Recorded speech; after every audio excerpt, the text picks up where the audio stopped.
Hello dear students, चलिए यार एक मिथ को समझने की कोशिश करते हैं। Newton second law of motion पे बहुत कन्फ्यूजन्स है स्टूडेंट्स को, और वो कन्फ्यूजन शुरू कहाँ से होते हैं जब हम रॉकेट प्रोपल्शन से रिलेटेड क्वेश्चंस को करते हैं। और ड्यू टू फियर कई बार स्टूडेंट ये समझता है सर छोड़ देता हूँ मैं, बट मैं आपको कह सकता हूँ कि पिछली बार भी मैंने ये सब लोगों को बहुत स्ट्रेसफुली कहा था कि चाहे आपका जेई है चाहे आपका नीट है, वो एनटीए अभ्यास ऐप की डायरेक्शन में ही होगा। तो मैंने एक क्वेश्चन उठाया जानबूझ के एनटीए अभ्यास ऐप से, और आपका जो वो मिथ है, जो कंफ्यूजन्स है, सर कभी तो F is equals to dp/dt पर जोर दिया जाता है, कभी F is equals to ma पे जोर दिया जाता है, और कभी कभी तो F is equals to v dm/dt लिख देते हैं। सर पता नहीं पड़ता कब कौन सा form Newton second law of motion का यूज करें। तो आज जितने भी आपके ये कंफ्यूजन्स हैं सब दूर हो जाएंगे, और मैं गारंटी से कह सकता हूं आप सब लोगों को कि आज के बाद आप क्वेश्चन ढूंढेंगे कि सर रॉकेट प्रोपल्शन का कोई क्वेश्चन हो तो हमें जल्दी से दीजिए, we want to do it. और हाँ डियर स्टूडेंट्स, फिर आप जब मिथ को दूर कर लें, मिसकंसेप्ट दूर हो जाए, आपको फील आए, तो फिर नंबर ऑफ क्वेश्चंस भी कर लीजिएगा, हम आपको डेफिनेटली प्रोवाइड कर देंगे। तो चलिए एक क्वेश्चन लेता हूं, बहुत ध्यान से समझिएगा। 5000 kg rocket is set for the vertical firing. ठीक है, हमने बिल्कुल तैयार है, हम 5000 किलो का हमारा रॉकेट है, ये उसका मास है, ठीक है ना, वर्टिकल फायरिंग कर रहे हैं। ठीक है, इस समय ध्यान रखना ये वर्ड वर्टिकल फायरिंग बहुत ज़रूरी है, ये बहुत ज़रूरी है। Is that clear in your mind? कई बार इंक्लाइन फायरिंग होती है, और जहाँ तक मेरी समझ है थोड़ा सा एंगल से फायर करते हैं, अभी उस डिटेल में नहीं जाना चाहता मैं, but you go for the vertical firing. The exhaust speed is 800 metre per second. अब आपको इस एग्जॉस्ट स्पीड को भी समझना पड़ेगा, ये भी काफ़ी इंपॉर्टेंट है, यहाँ स्टार लगा देता हूँ मैं आपके लिए। Is 800 metre per second to give an initial upward acceleration. मुझे एक इनिशियल अपवर्ड एक्सेलरेशन चाहिए, कितने का? 20 मीटर पर सेकंड स्क्वायर का। तो क्या कैलकुलेट करना है? Calculate the amount of gas ejected in kg पर सेकंड।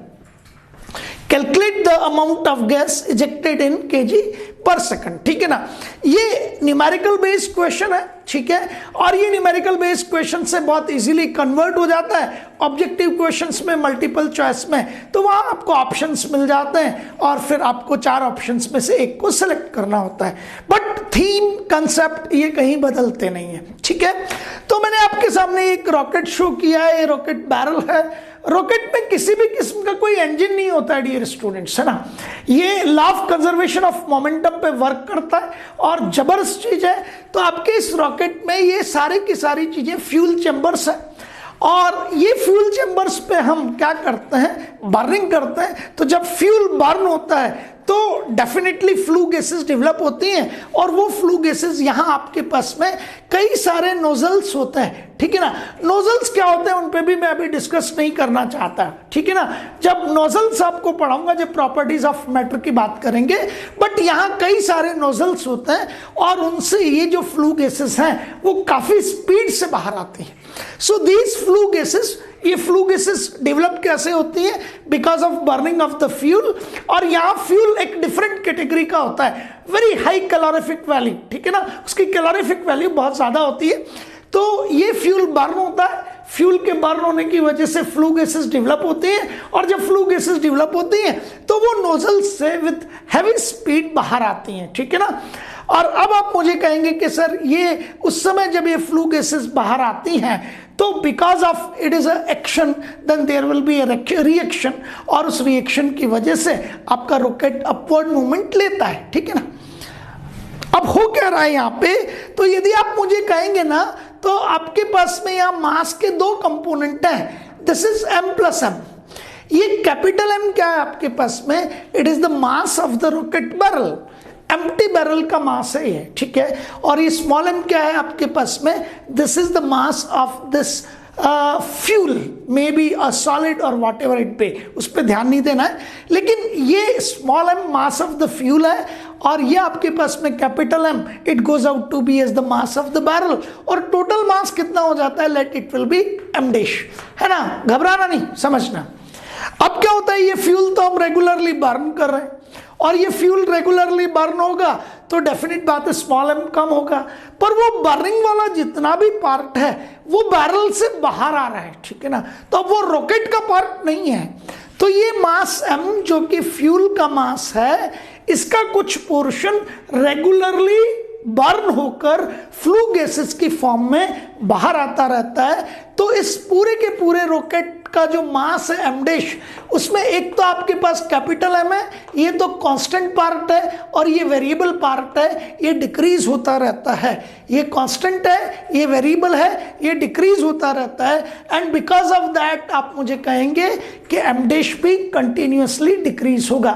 तो आपका जो फ्लाइंग रॉकेट है, is that clear, uplifting rocket जो है वो उसका mass capital M dash, it's a variable, it's not a constant. तो ये कुल मिला के टिपिकल प्रॉब्लम है आपके पास में, and it is a typical problem of what, variable mass, ठीक है। मैं बताता हूं आपको, ध्यान से समझिएगा। एट एनी टाइम t, कोई सा भी समय ले लीजिए, even it can be t is equals to 0, तो जब t इक्वल्स टू 0 होगा तो हम कह देंगे दैट इट इज इनिशियल, समझ गए, ठीक है। तो आप पहले तो ये पता करें कि इस पूरे के पूरे रॉकेट पे there are going to be as the two forces which are working, ठीक है ना। और इस समय आप ये मान के चलिए एनी टाइम t, इस समय मैं कह रहा हूं let the mass of the rocket is small m, confuse मत होना बेटा, let the mass of the rocket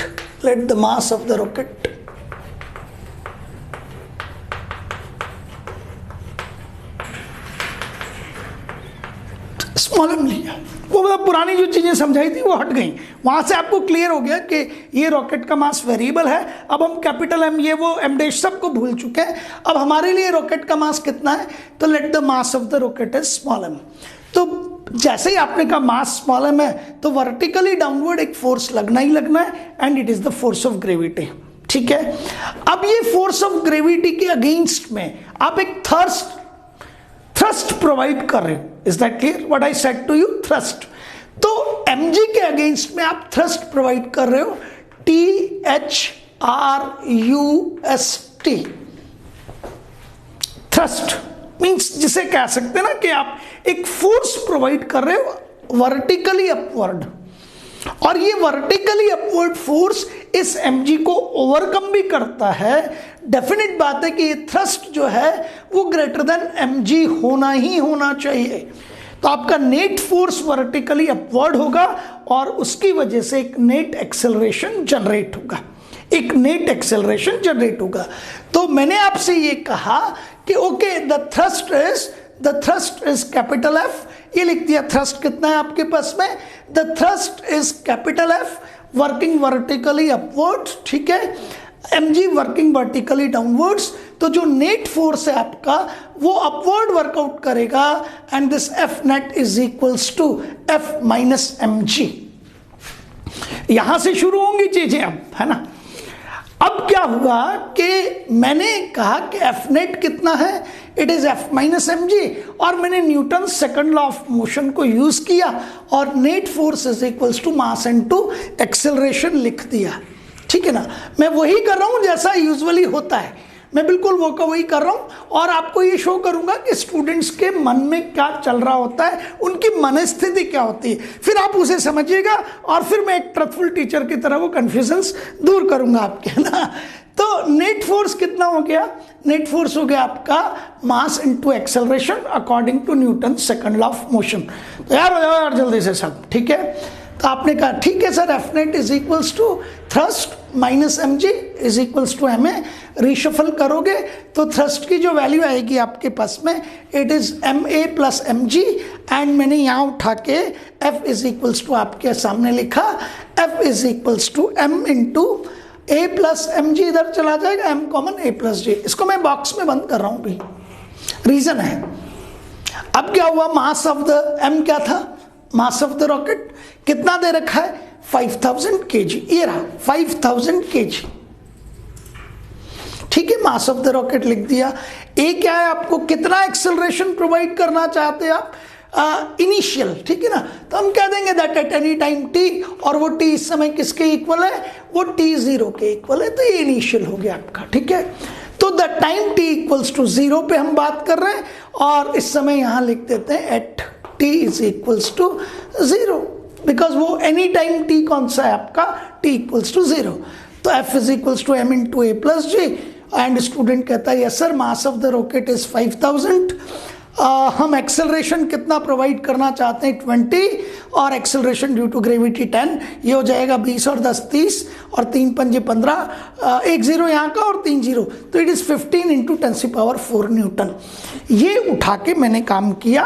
अब पता नहीं क्या क्या द्वंद्व चल रहे होंगे, 2-3 तरह के स्टूडेंट्स होते हैं, उनमें आप किस कैटेगरी में हैं जज कीजिएगा। कुछ को तो लेना देना ही नहीं है, पता नहीं क्या चल रहा है, वो तो बैठ गए, माँ बाप ने भेज दिया, आके क्लास में बैठे हुए हैं चुपचाप, ठीक।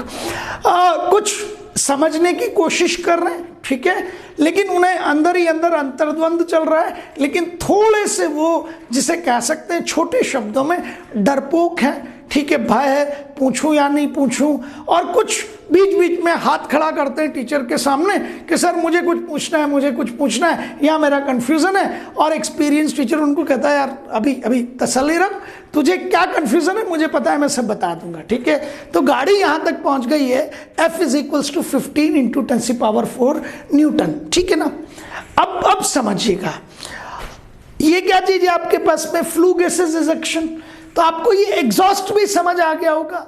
एग्जॉस्ट का मतलब जो बाहर आ रहा है, ठीक है ना। क्या बाहर आ रही है आपकी फ्लू गैसेस, किसी पर्टिकुलर स्पीड से बाहर आ रही हैं, और इन फ्लू गैसेस में मास भी होगा, क्योंकि ये बर्निंग का प्रोडक्ट है। किसकी बर्निंग का, जो आपका फ्यूल था इनसाइड द रॉकेट। तो इनसाइड जो रॉकेट के फ्यूल है उसकी बर्निंग का प्रोडक्ट ये फ्लू गैसेस है, और इनका भी कोई ना कोई मास होगा। एग्रीड, मेरी बात समझ आ गई आपको सबको, कोई परेशानी किसी भी किस्म की। चलिए यहां तक का काम हो गया आपका। अब क्या हुआ कि हमने कहा कि भाई थ्रस्ट जो होता है ये रहा, ये थ्रस्ट है d/dt of p, and it is which law, मुस्कुराहट आई है मेरे चेहरे पे, it is Newton second law of motion, ठीक है ना। एंड उसको कहा d/dt, और यहाँ जनरल फॉर्म में लिख दिया मैंने m इंटू वी। इसको चाहेंगे तो अभी हम कैपिटल M कर देंगे, या नहीं भी कर रहे तो कोई फर्क नहीं पड़ रहा। और इनमें से v को बाहर निकाला और फिर किया dm/dt, और मैं यहाँ कह रहा हूं that v is constant and m is variable. तो मतलब इतना जो सिंसियर स्टूडेंट है उसको पता होता है कि हाँ there are the cases when mass is a variable one, और अभी अभी मैंने समझाया ही था आपको, and v can be a constant। तो v constant नहीं है, v तो आपके पास में, बोलिए जल्दी क्या है, अरे भाई यहाँ पर v आपका क्या है, कांस्टेंट है, और m आपका वेरिएबल है। कंफ्यूज ना हो, ये ना सोचें कि dv/dt पे जाना है, ठीक है ना। तो v क्या है आपके पास में, कांस्टेंट है, मास वेरिएबल है, कांस्टेंट बाहर आया, f is equals to v dm/dt हो गया। ये कई सारे स्टूडेंट्स को ये फॉर्मूला याद होता है, लेकिन वो इसे यूज नहीं कर पाते, अब ध्यान से देखना, मैंने एक वर्ड लिया यहाँ पे, exhaust speed is 800 metre per second at any instant. तो जिस इंस्टेंट की हम बात कर रहे हैं, at any time t, at any instant t, और वो t इस समय कौन सा है, 0, उस समय एग्जॉस्ट स्पीड कितनी है, 800 metre per second. That particular instant पे आपका एग्जॉस्ट स्पीड क्या है, कांस्टेंट है, लेकिन आपके पास में फ्लू गैसेस लगातार बर्न हो रही हैं, ठीक है, लगातार बर्न हो रही हैं, and they are coming out in the form of mass. तो ये जो dm/dt है, ये dm/dt क्या है, it is the rate of what, क्या होगा इसका यूनिट dm/dt का, यहां देखिएगा। तो dm/dt में dm मास है, dt आपका टाइम है, इसका यूनिट dm का मास है तो kg, और dt का यूनिट टाइम है तो सेकंड, kg पर second. Means this is the rate of outcome of flue gases in terms of mass per unit time. जैसे मैं आपके सामने बोल दूं इस समय, लेट 4 kg पर सेकंड, ये किसी ने बोला, समझ जाइएगा, मैं जानबूझ के यहां आपको एग्जाम्पल लेते हुए चल रहा हूं। 4 kg पर सेकंड मींस 1 सेकंड के अंदर 4 kg का मास बाहर आ रहा है, किसके फॉर्म में? फ्लू गैसेस के फॉर्म में, जिसे आप एग्जॉस्ट कहते हैं। यदि वो जो आपका गैसियस प्रोडक्ट बाहर आया ना, यदि आप उसका मास मेजर करें तो आपको मेजर होगा कि वो कितना है, 4 kg पर सेकंड। इतना मास बाहर आ रहा है और किस स्पीड से आ रहा है? ये 4 kg पर सेकंड एक कांस्टेंट स्पीड v से बाहर आ रहा है। तो इस चीज को समझने के लिए F इज क्या है? Thrust, upward thrust. So upward thrust to the rocket is equals to V. It is the constant speed of flue gases by which these are coming out. The constant speed by which the flue gases are coming out. ये V क्या है? Constant speed by which the flue gases are coming out. और ये dm by dt क्या है आपके पास में? ये dm by dt कुछ और नहीं है, it is the rate of exhaust in terms of kg per second, rate of exhaust.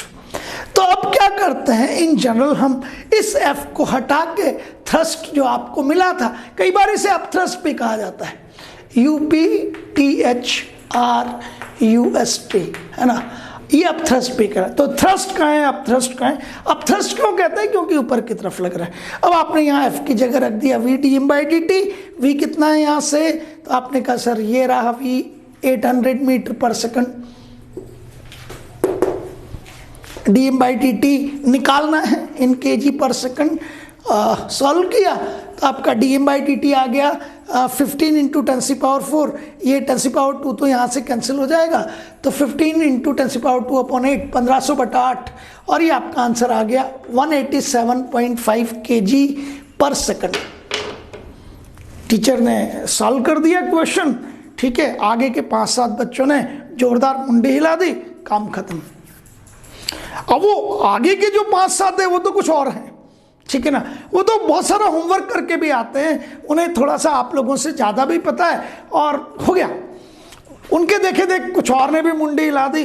तो जो नादान मासूम हैं, जो कोटा पहली बार आए हैं जो कोटा पहली बार आए, ब्रिलियंट भी हैं, अब उन्हें देखता है यार आगे के कुछ लोगों ने भी मुंडी हिला दी और बाकी के भी मुंडी हिला दी, पता लगा यार 40-50 बच्चे हाँ भर रहे हैं, साला हमने हाँ नहीं भरी ना तो लोग हमें ही मूर्ख समझेंगे, तो ये भी बेमन से हाँ भर देते हैं। बाकी इनके मन में इतने द्वंद्व चल रहे होते हैं जिसकी कोई हद नहीं है।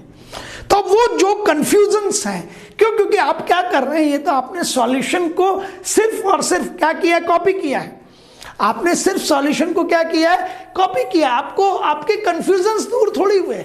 फिर से आपको कोई क्वेश्चन मिलेगा तो वो आपसे थोड़ी सॉल्व होगा, फिर फंस जाएंगे आप, फिर इंतजार करेंगे कि कोई आपको बता दे, ठीक है ना, फिर बैठे रहेंगे, खड़े रहेंगे प्रॉब्लम सॉल्विंग काउंटर्स के आगे कि फिर आएंगे हमारे फैकल्टी, फिर हम उनसे पूछ लेंगे, फिर कोई कहेगा इनसे पूछ ले, फिर दूसरा कहेगा ये तो असिस्टेंट फैकल्टी है, ये तो गलत बता देगा, न जाने क्या क्या, पता नहीं क्या क्या, बस उसी में ख़त्म, बच्चा वहीं समाप्त।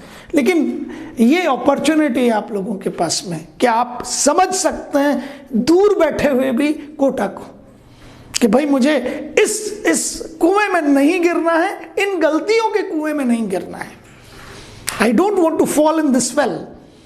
क्यों? क्योंकि कोटा में यदि सक्सेस चाहिए, ठीक है ना, बिगड़ने वालों के लिए तो ये इश्क का है, बड़ा इश्क का है, ठीक है ना। लोग जो मजे कर रहे हैं, कभी सिंगापुर जाते हैं या कभी जो है वो थाईलैंड जाते हैं, वो सब लोग यहाँ मजे करते हैं, लेकिन पढ़ने वालों के लिए ये तक्षशिला से भी बड़ा है, ठीक है ना, नालंदा से भी बड़ा है। तो पहले आपको पता करना पड़ेगा कि मुझे क्या करना है, कौन सी स्ट्रीम में जीना है और उसके लिए क्या क्या आवश्यकता है। तो अब आपने कन्फ्यूजन्स क्या क्या हैं, पहली चीज तो स्टूडेंट कंफ्यूज होता है कि यार ये F इज इक्वल्स टू, यहाँ तो सर ने ma लगा दिया, ये भी Newton second law of motion है, यहाँ सर ने उठा के V dm by dt लगा दिया। अब कब ये लगाना है, कब ये लगाना है पता ही नहीं पड़ रहा। M क्या है, तो कई बार हो जाता है ऐसा। अब स्टूडेंट ये समझता है कि ये M क्या हो सकता है आपके पास में, ये मास ऑफ द रॉकेट है ना, it is a mass of the rocket. यहाँ उसे कुछ और नजर आता है। तो उन सब चीजों को 1 by 1 करके उन सब चीज़ों को 1 बाय 1 करके दूर कीजिए, ठीक है ना। मैं बहुत तसल्ली से आपको सारी की सारी चीज़ें समझाता हूँ, ठीक है। ध्यान से समझना, जितने भी कंफ्यूजन है वो आप सबके सब दूर कर सकते हैं, ठीक है। वो कैसे दूर होंगे वो मैं आपको एक एक करके बता रहा हूं। हमने क्या किया, let the mass of the rocket at any time, let the mass of the rocket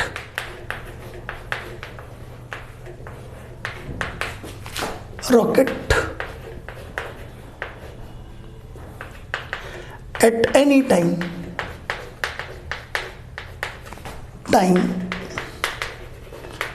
is small m, ये लीजिए। और एट एनी टाइम कौन सा है, ये एट एनी टाइम हो गया आपका t, जिसकी हम कोई भी वैल्यू डिसाइड कर लेंगे। और एक चीज स्टूडेंट को अच्छी तरह से पता है कि ये वेरिएबल है, ये वेरिएबल है ना, बहुत ध्यान से समझिएगा। अब मैंने बच्चे को ये कहा कि डियर स्टूडेंट, ये जो तुम्हारे पास में रॉकेट है इसका मास कांस्टेंट तो है नहीं, वेरिएबल है, ठीक है। लेकिन एक पर्टिकुलर इंस्टेंट पे कहां से कहां तक, t से लेके t प्लस dt तक, ये इतना सा टाइम इंटरवल है, t से लेके t प्लस dt, है ना। और इसमें dt किधर जा रहा है जल्दी से बताइए, टेंडिंग टुवर्ड्स 0। हाँ, आपको आता है वो कि भाई बहुत छोटे से टाइम के लिए, फॉर दैट टाइम इसका मास कितना अज्यूम किया आपने, m। ध्यान रखना, t टाइम पे भी कितना है इसका मास, बोलो m, और t प्लस dt पे भी कितना है m।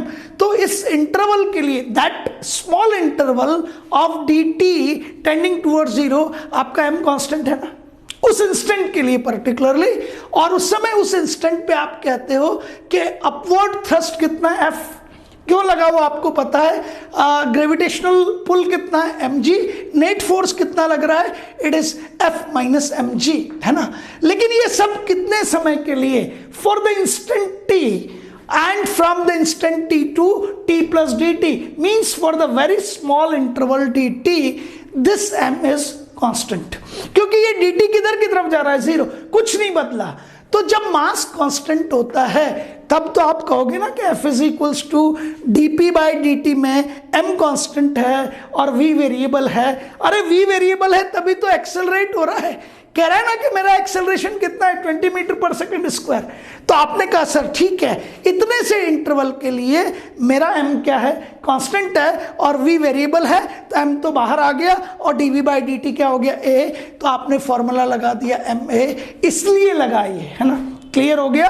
तो आपने कहा ठीक है sir, F net is equals to m into a, is that clear, for a particular instant of t, ठीक है। And that time I can say f is equals to ma plus mg and f is equals to m into a plus g। Do you agree with that, ये बात आपकी समझ आ गई। और जब ये बात आपकी खोपड़ी में घुस गई तब आपने कहा कि इस समय मेरा रॉकेट जिसका मास कितने पे कांस्टेंट है, अरे क्या पूरे फ्लाइट के दौरान, पूरी फ्लाइट के दौरान इस रॉकेट का मास 500 kg रहेगा क्या, डिक्रीज होगा वो तो। ये तो सिर्फ किस इंस्टेंट पे, आपका टी इंस्टेंट पे है। तो ठीक है, एम इज 5000, 500 बोल रही हो तो करेक्ट कर देना यार, 5000। अच्छा, एक्सेलरेशन कितना आपका 20 और जी कितना 10। तो मुझे इस समय कितना थ्रस्ट चाहिए, कितना अप थ्रस्ट चाहिए, 15 इंटू 10⁴, या 150 किलो न्यूटन भी कह सकते हैं आप इसको। मतलब इस रॉकेट को यदि मुझे कितना 20 मीटर पर सेकंड स्क्वायर का एक्सेलरेशन देना है, तो मैं क्या कहूंगा कि मुझे अपथ्रस्ट कितना चाहिए, 150 किलो न्यूटन या 15 into 10⁴ Newton, 15 into 10⁴ Newton. Agreed, बात समझ आ गई, ठीक है।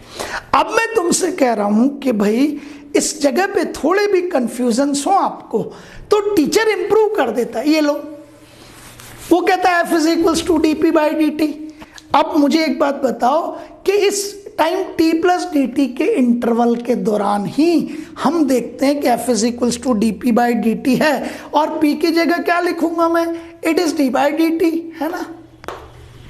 और क्या लिख रहा हूं, सपोज मैंने इसको कर दिया आपके पास में m इंटू v, ये जनरलाइज फॉर्मूला है। और मेरी जो फ्लू गैसेस बाहर आ रही हैं उनकी स्पीड कांस्टेंट है कितने पे, 800 मीटर पर सेकंड पे। तो मैं कांस्टेंट स्पीड की बात कर रहा हूं, किसकी, फ्लू गैसेस की। तो आपको ध्यान रखना है कि किस समय क्या हाल है।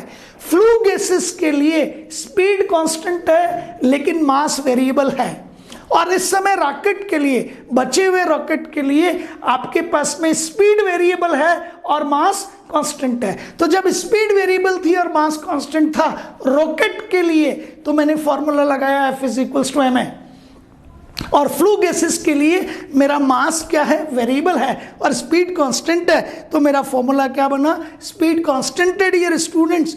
तो मैंने v को बाहर निकाल लिया और ये dm/dt हो गया, और ये अपथ्रस्ट है। और इस फॉर्मूले को समझ लीजिए ताकि आगे से आपको कहीं भी किसी भी किस्म की कोई प्रॉब्लम नहीं आए। F is what, upthrust.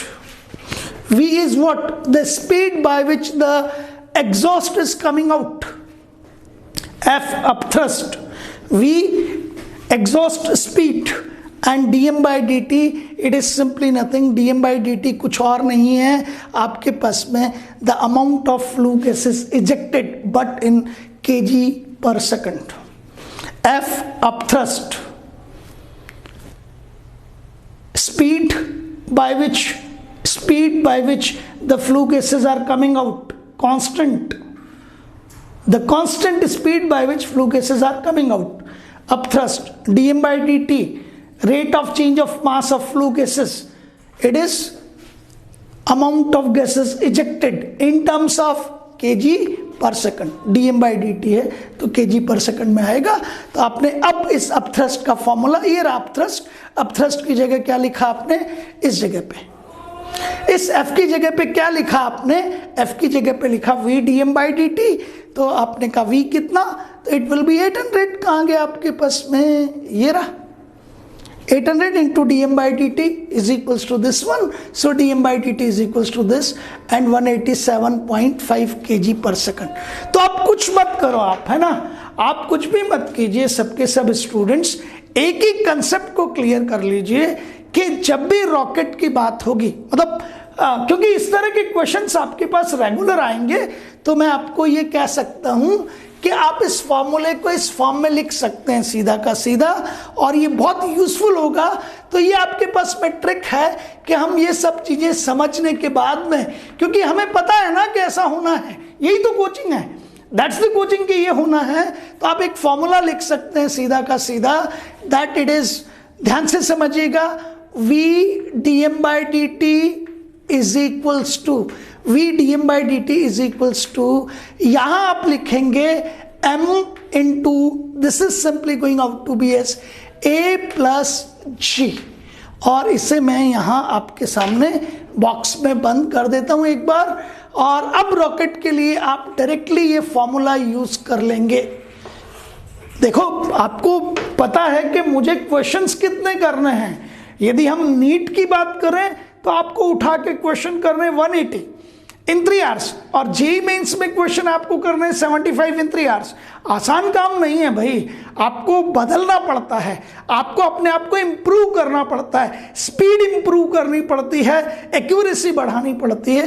तो रॉकेट प्रपल्शन से रिलेटेड बच्चे ने एक चीज को रटना नहीं है, समझा है, v dm/dt is equals to m into a plus j।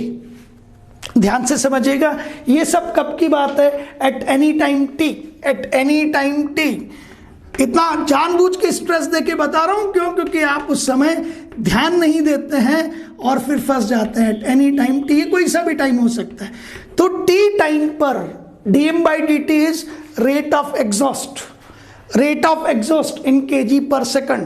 dm/dt को क्या लिखेंगे आप जल्दी से बोलिए, रेट ऑफ एग्जॉस्ट, मैं ROE लिख रहा हूं, आप समझ जाना, रेट ऑफ एग्जॉस्ट, और किस में मेजर होगा, ये kg/second में है ना। So dm/dt is rate of exhaust, v is speed of exhaust, v is speed of exhaust, SOE। तो v is speed of exhaust, dm/dt is rate of exhaust in kg/second, m is mass of the rocket, mass of the rocket, सब कुछ t time पे, a is acceleration of the rocket, and g is acceleration due to gravity. अब आओ इस question पे मेरे साथ। 5000 kg rocket is set for vertical firing. The exhaust speed is this one. The initial upward acceleration is this one. Calculate the amount of gas ejected. अब बच्चे ने यहां से मुझे एक फॉर्मूला सब कुछ क्लीन करके यहां लिख रहा हूं आपके सामने, एक सीधा सीधा फॉर्मूला लगाया। अब मुश्किल से उसे कितना समय लगेगा, आप उस समय को समझने की कोशिश कीजिएगा। Sir the formula is going out to be as V dm by dt is equals to m into a plus g, and we are interested to calculate what dm by dt.